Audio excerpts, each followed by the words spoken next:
75 years ago, American soldiers were preparing a secret mission. They chose Treba Bay, a discreet cove in Cornwall with deep water to allow naval ships to dock. Footage discovered by historian Tony Corlander shows troops from the US 29th Infantry Division loading up for the D-Day offensive.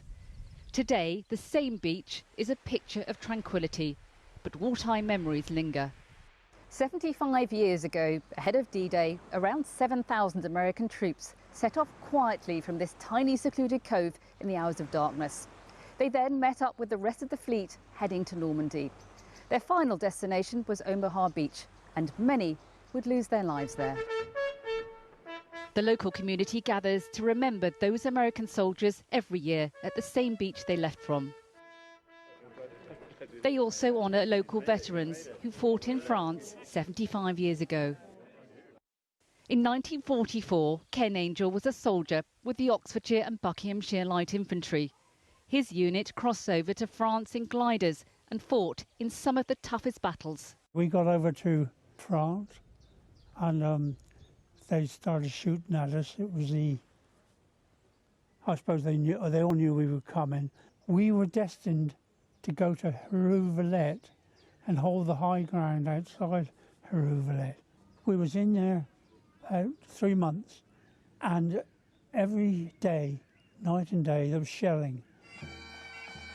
Treba Gardens puts on a show for those veterans who fought in France, but they also remember the role this place played in D-Day. Troops from the 29th Infantry came to the area to train and prepare months ahead of the offensive. Callie Hutchins was only 8 when American soldiers arrived in her village. She still remembers the day everything changed.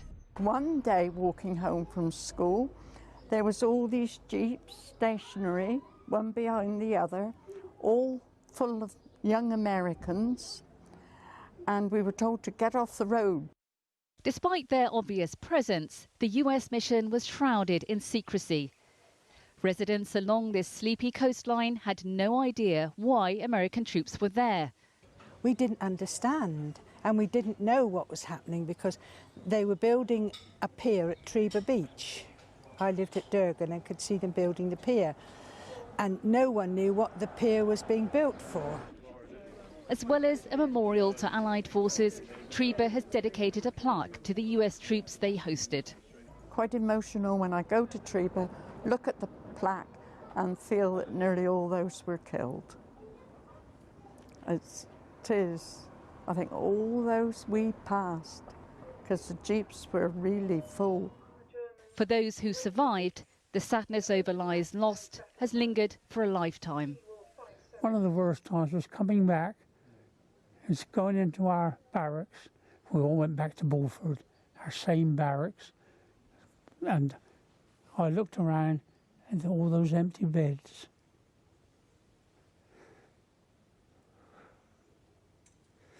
That was the first time. Today's military recognises that sacrifice too, and each year lays a wreath in the waters where the American soldiers left from. Those troops had no idea what awaited them as they headed out to sea. But the people here will never forget that they've gone. Kitty Logan, CGTN, Treba, Cornwall.